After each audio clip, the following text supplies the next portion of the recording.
El pasado viernes se iniciaba por parte de la tertulia flamenca de Ceuta el segundo ciclo flamenco en el Estrecho, en este caso rindiendo un homenaje a don Francisco Vallecillo. Precisamente una de las actividades en este primer fin de semana del citado ciclo incluía una conferencia a cargo de nuestro próximo invitado, a cargo de Manuel Martín, quien destacaba la figura, esa trayectoria de Paco Vallecillo. No era ceutí, pero falleció aquí en nuestra ciudad.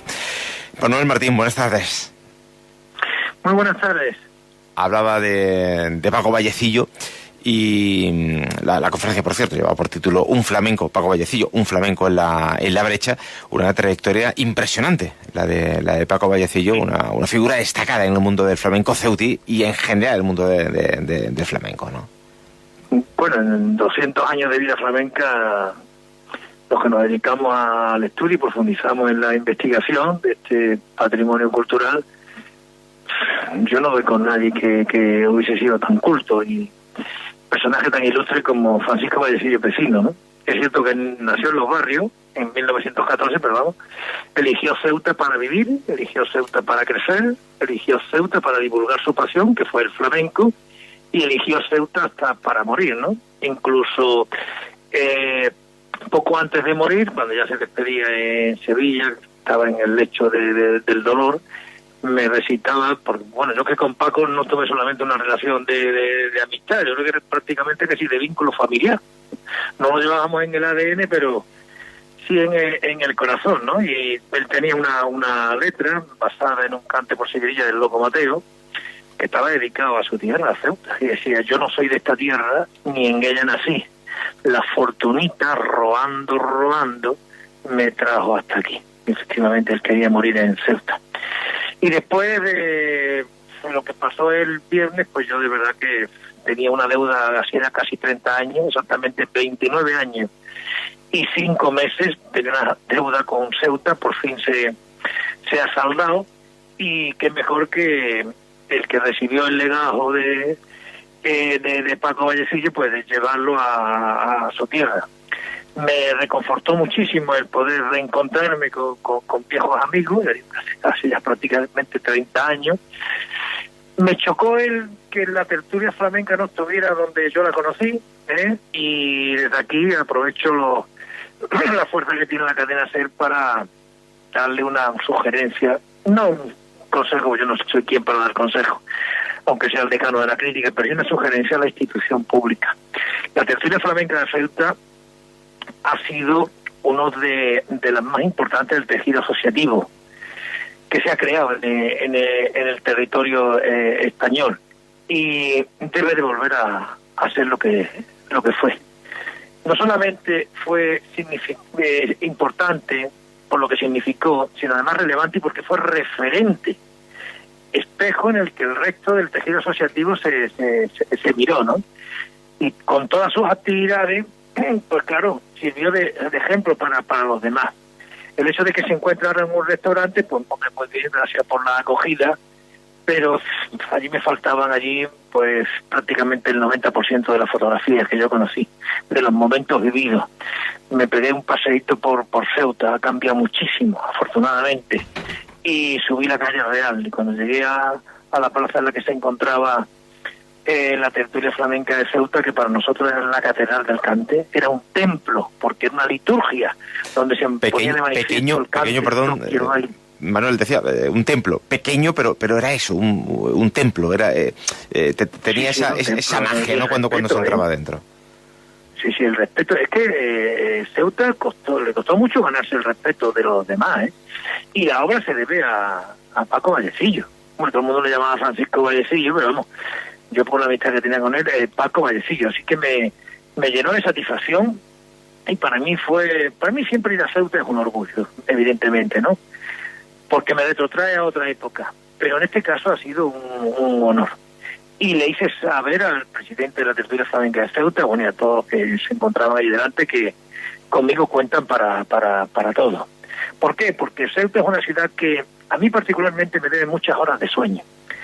Y el hecho de como les dije a ellos, el hecho de ser el crítico de flamenco más galardonado de la historia, si yo pudiera aportar algo para situar en la cúspide de la cima, en la mayor relevancia, la tertulia flamenca de Ceuta y a lo que ha supuesto Ceuta en la historia del flamenco contemporáneo, por supuesto que no tienen más que decirme a qué día y a qué hora tengo que ir allí, coger el ferry, el barco y estar allí con ellos. Y respecto a Paco, pues por primera vez se ha hablado de Paco Vallecillo desde la figura de un personaje poliédrico, porque Paco, ceutí hasta las cachas, permítaseme la metáfora, pero además también las relaciones que él tuvo desde Ceuta con el campo de Gibraltar. E incluso la primera vez que se publica un artículo, un trabajo de ensayo sobre el campo de Gibraltar, lo publica Paco Vallecillo. El papel que tuvo en los medios de comunicación, porque él fue el dueño del Faro de Ceuta. El compromiso político que tuvo, porque dice, no, es que él empezó en el Partido Socialista Obrero Español. No, eso no es cierto. Él empezó en la UGT y después entró en la juventud socialista. Y siempre su compromiso con el flamenco, su compromiso con los obreros. Y además lo cuenta en su libro del 88, Antonio Mairena, la pequeña historia.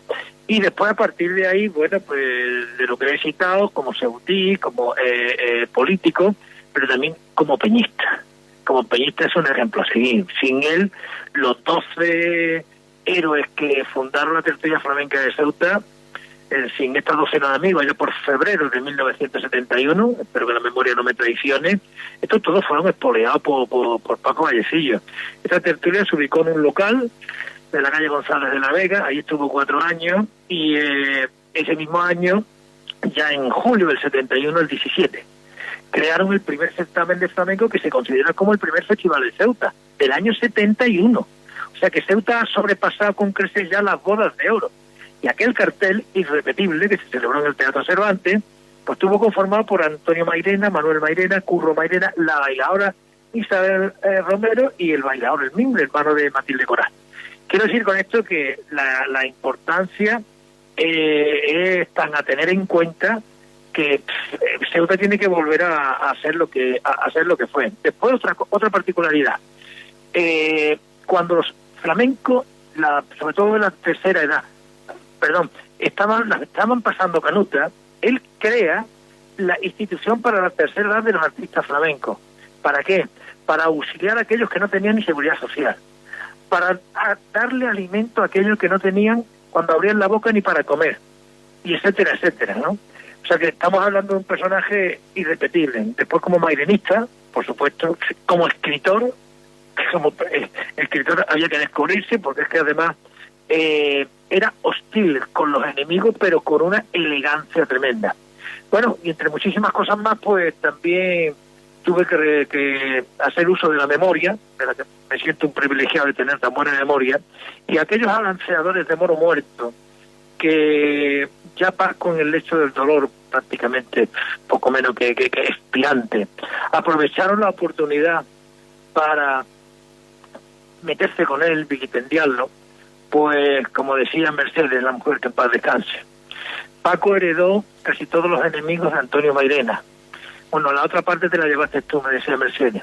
Pero los enemigos ¿Por qué ocurrió esto? Porque había mucha vinculación, además, entre Antonio Mairena y usted y Paco Vallecillo. Sí, muchísimo. Es que ahí está el porqué. ¿Por qué esos enemigos? Textualmente la palabra que ha utilizado es enemigos. Sí, efectivamente, Antonio. Es que resulta que hace 50 años justo, Paco cogió fue un pionero en el tema de las peñas flamencas. Tan pionero que inventó durante el mes de julio coger a los socios, que cruzar el charco, llegar a Algeciras, coger 1 o 2 autobuses y visitar los festivales más importantes que se daban por aquel entonces en Andalucía. Él va a mi pueblo. Teníamos un amigo común ambos, que era Antonio Mairena. Yo fui primer Premio Nacional de Periodismo Antonio Mairena. Entonces, claro, cuando llegamos allí ya, la primera vez que hablamos físicamente, no por telefónicamente ni a través del género epistolar. Y bueno, ese día yo creo que los dos llegamos al entente cordial de que esa amistad iba a ser prácticamente imposible de deslabazar. Se había creado ahí una cadena que no había nadie que pudiera romper ningún eslabón, ¿no? Y a partir de ahí, bueno, pues fueron hasta el día de su muerte, tuvimos una tan estrecha relación que conté como anécdota que él era el asesor de flamenco de la Junta de Andalucía. Pero claro, lo que nadie sabía es que yo era su asesor.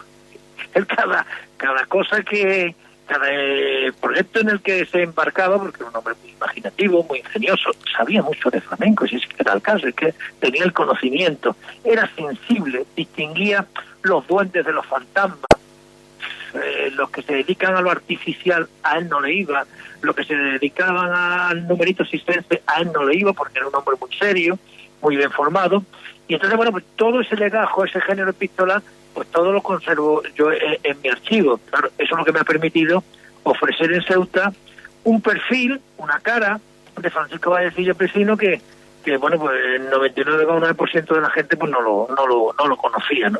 Y yo, bueno, pues mientras viva y pueda, pues lo tendré siempre como un gran referente. E incluso había críticas que mías, me sigo dedicando a la crítica, en este caso como periodista en El Mundo, y había cosas en las que él pues estaba en desacuerdo, pero todo se solucionaba con una llamada telefónica. Y hablando, decía, te tengo que coger algún día. Ni yo lo cogía a él, ni él me cogió a mí. ¿Por qué? Porque teníamos un denominador común, que desde el principio cogimos el flamenco como un patrimonio cultural, no como un motivo para lo lúdico ni para la fiesta. Y ese era Paco Vallecillo. Pues hoy hemos querido destacar su figura con este ciclo que rinde homenaje a Francisco Vallecillo. Ya decíamos, comenzaba este pasado fin de semana, el pasado viernes concretamente, organizado por la tertulia flamenca de Ceuta, y el ciclo va a continuar este próximo fin de semana, concretamente el viernes 22 de septiembre, con Tamara de Tañé, José Carlos Pozo, y como artista invitado al baile Andrés Peña. Al cante estará Tamara de Tañé, en la guitarra José Carlos Pozo. Y el viernes 6 de octubre al cante Antonio Reyes, Nono Reyes en la guitarra, con las palmas de Tate Núñez y Ramón Reyes. Y este ciclo concluirá el 30 de octubre con Felipa del Moreno al cante, Manuel Valencia en la guitarra y las palmas de Javi Peña y Manuel de Cantarote. Son los artistas que van a actuar con motivo de este segundo ciclo de otoño Francisco Vallecillo, organizado por la tertulia flamenca de Ceuta. Hoy, como decíamos, queremos conocer la figura, después de la conferencia del pasado viernes, de una persona que, ya decíamos, no nació en nuestra ciudad, pero que, y tal y como ha corroborado nuestro invitado, Manuel Martín, se sentía muy, pero que muy, muy ceutí. Manuel, muchísimas gracias. Muchísimas de nada. Muchas gracias. Un abrazo muy grande para la cadena SER y para toda Ceuta. Igualmente, muchísimas gracias. Segundo ciclo de otoño, en el que se rinde homenaje a Francisco Vallecillo. Hoy por hoy, Cadena SER.